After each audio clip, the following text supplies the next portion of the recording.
Hi friends and families. இன்றைக்கி நம்ம என்ன பார்க்க போகிறோம்னா, இன்றைக்கி வந்து கிறிஸ்மஸ்ஸு, என்னோடய பையனோட பிறந்த நாள். அதனால் வந்து நம்ம இன்றைக்கி வீட்டில் என்னென்ன ஸ்பெஷல் செஞ்சுருக்கோம், எப்படி பிறந்த நாள் பண்ணியிருக்கோன்றதை பற்றி தான் பார்க்க போகிறோம். கொலக்கட்டை பாயாசத்துக்காக கொலக்கட்டை பண்ணிகிட்டே இருந்தேன். பண்ணிகிட்ருக்கையில் அதில் வந்து பொம்மை செஞ்சு கொடுன்னு கேட்டிருந்தான். அதனால் பொம்மை செஞ்சு சரி அதை ஒரு ஃபோட்டோ எடுத்திருந்தேன். அந்த பொம்மை எப்படி இருக்குன்னு சொல்லி கமெண்ட் பண்ணுங்கள் ஃப்ரெண்ட்ஸ். பாருங்கள், இன்றைக்கி நம்ம என்ன பண்ணுறோன்னா, பிரியாணிக்கு வந்து நம்ம வந்து மட்டன் பிரியாணியும் சில்லியும் தான் போடுறோம். சில்லினா நான் அதில் வந்து சில்லியை நான் அன்றைக்கி ஒரு வீடியோவில் போட்டிருப்பேன், சில்லினா எப்படி போடுறதுன்னு. இப்போ மட்டன் பிரியாணிக்கு வந்து எல்லாம் ரெடி பண்ணியாச்சு ஃப்ரெண்ட்ஸ். இப்போ வந்து கொலக்கட்டை பாயாசம் வந்து கொஞ்சம் ரெடி ஆயிடுச்சு. அந்த பொம்மை கொலக்கட்டை மட்டும் கொஞ்சம் கரைஞ்சிருச்சு, ஏன்னா கெட்டியமாக பிடிக்கல. அது வந்து லைட்டாக பிடிச்சனால அது கொஞ்சம் கரைஞ்சிருச்சு.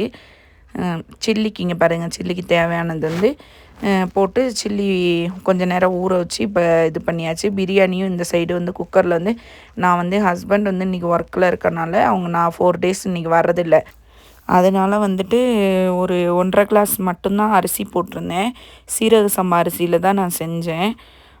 அதுக்கு வந்து தொட்டுக்கிறதுக்கு வந்து கொஞ்சம் தயிர் டப்பா, ஏன்னா வெங்காயம் போட்டால் இவன் சாப்பிட மாட்டான்.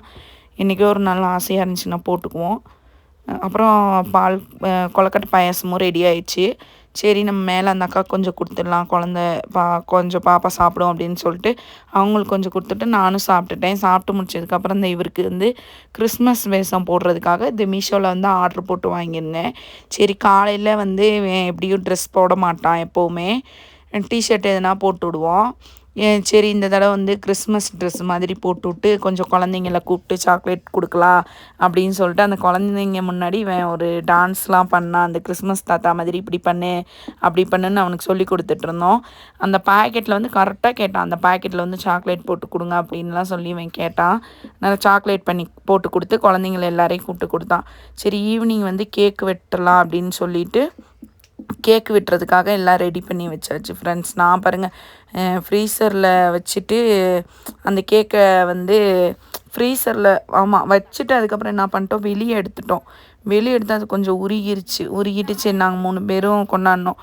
அதுக்கப்புறம் கொஞ்சம் நேரம் கழிச்சு அவன் வருத்தப்பட்டான், அவங்க அப்பா இல்லை அப்படின்னு சொல்லிட்டு. ஏன்டா ஆளுக்கு கண் கலங்குற அப்படின்னு கேட்டதுக்கு, இல்லை அப்பா என் பிறந்த நாளைக்கு இல்லைல்ல, உங்கள் பிறந்த நாளைக்கெலாம் இருந்தார்ல அப்படின்னு சொல்லிட்டு கொஞ்சம் ஃபீல் பண்ணான். சரி, நாங்கள் 3 பேரும் போதும், நம்ம 3 பேர் இருக்கோம், நம்ம செஞ்சுக்கலாம் அப்படின்ட்டு அப்புறம் வீடியோ கால் பண்ணி அவங்க அப்பாவுக்கு காட்டிட்டு அப்புறம் சரி கொஞ்சம் ஃபோட்டோ எடுத்துக்கலாம் அப்படின்னு சொல்லிட்டு சொன்னேன். ஃபோட்டோ எடுத்தான் ஃப்ரெண்ட்ஸ். இங்கே பாருங்கள் எப்படி ஃபோட்டோ எடுத்திருக்கானே. அதுவும் வந்து அவன் பண்ணுற ஒரு அட்டகாசமே அவ்வளோ ஒரு அட்டகாசம். சொல்கிறான், மக்களே இன்றைக்கி நான் கேக் வெட்டிட்டேன் மக்களே அப்படின்னு சொல்லிகிட்டு இருந்தான்.